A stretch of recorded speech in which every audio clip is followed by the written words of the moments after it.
दयानिधि अब तो लो अवतार, दयानिधि अब तो लो अवतार।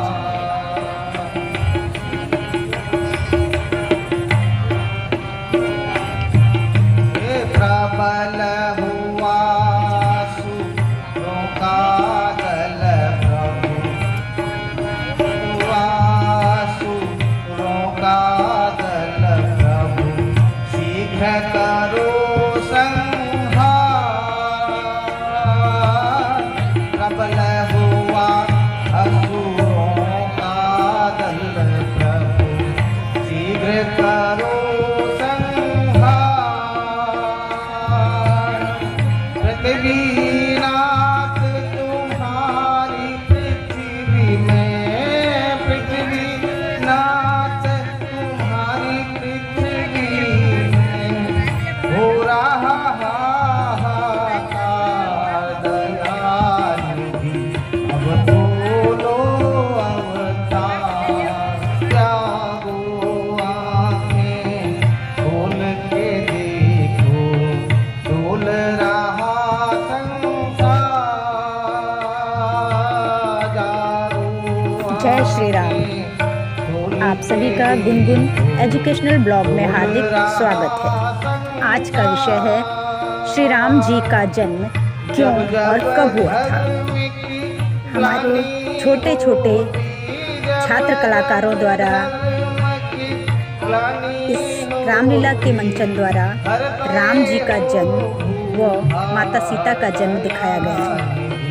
अब तो लो अवतार। रघुकुल का सूर्य कहलाऊंगा, श्री राम नाम कहलाऊंगा, रावण के अत्याचारों से पृथ्वी को मुक्त कराऊंगा।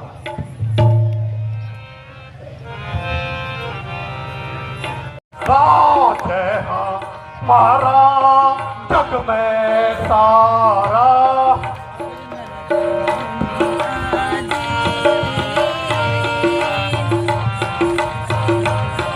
भगवान श्री राम जी का जन्म धरती पर मर्यादा का संदेश देने के लिए हुआ था।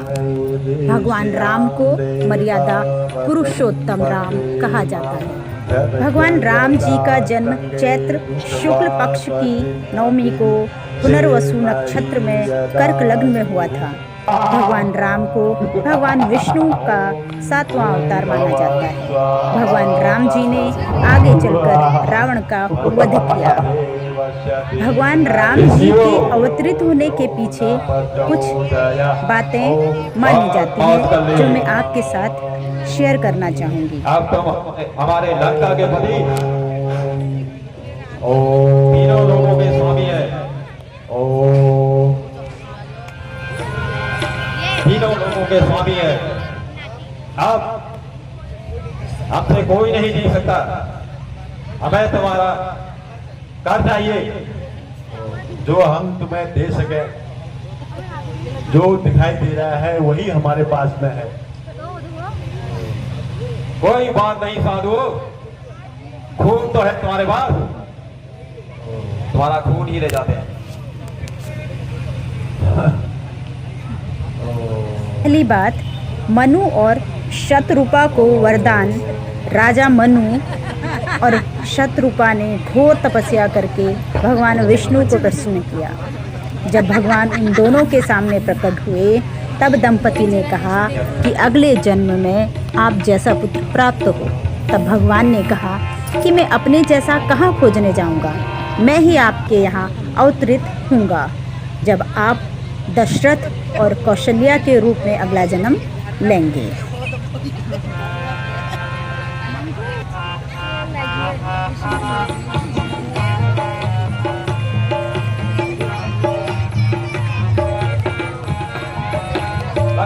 जाओ, बड़े दूतो, इस घड़े में क्या लाए हो?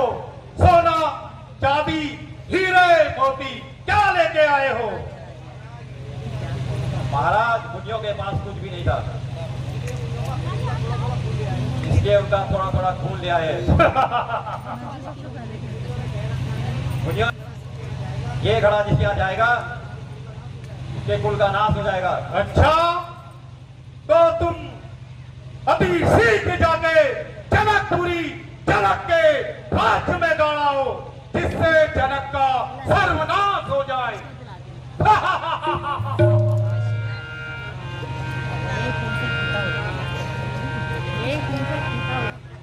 प्रीति सुनी बचन अमोले, एवमस्तु करुणा निधि बोले। आपु सरिस खोजो कह जाई, नृप तव तनय होव में आई। जय और विजय। वैकुंठ धाम में भगवान विष्णु के द्वारपाल थे।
मंत्री जी, शास्त्रों में कहा गया है, ग्रह शून्य। जिस परिवार में पुत्र नहीं होता है, वह ग्रह शून्य के समान लगता है। हे पृथ्वीनाथ, आप चिंता मत करिए। महाराज, आप दीर्घायु हो।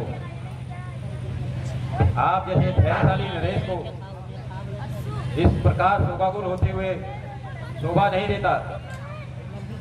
श्री राम जी के जन्म के पीछे जो दूसरा कारण है वो इस प्रकार है। उनको बुलाने का जय और विजय वैकुंठ धाम में भगवान विष्णु के द्वारपाल थे।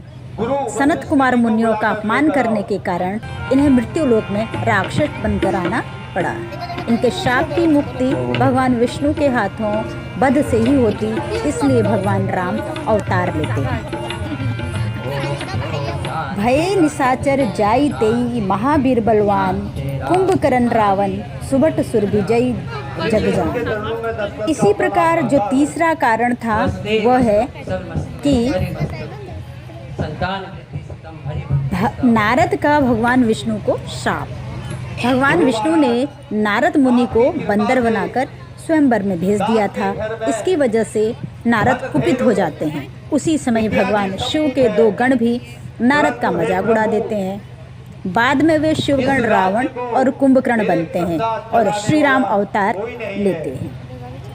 कपि आकृति तुम्ह किन्हीं हमारी, कर हहि किस सहाय तुम्हारी। मम अपकार किन्ह तुम भारी, नारी बिरह तुम होब दुखारी। प्रकार चौथा कारण माना जाता है प्रताप भानु राजा को विप्रों का शाप।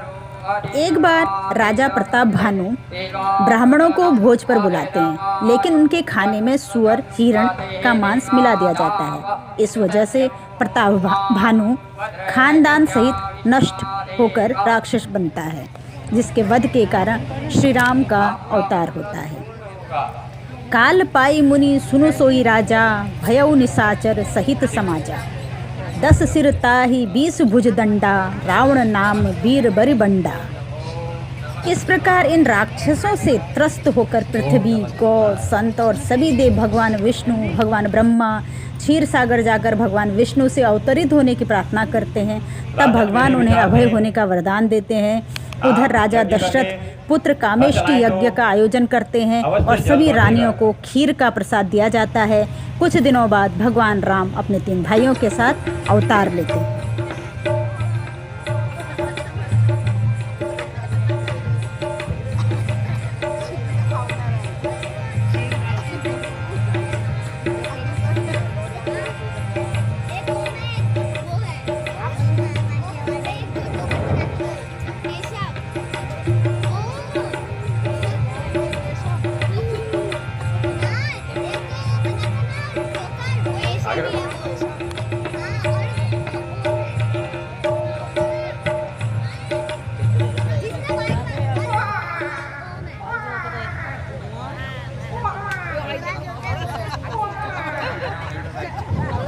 बोल जगत जननी सीता माता की। माता सीता का जन्म हो चुका है।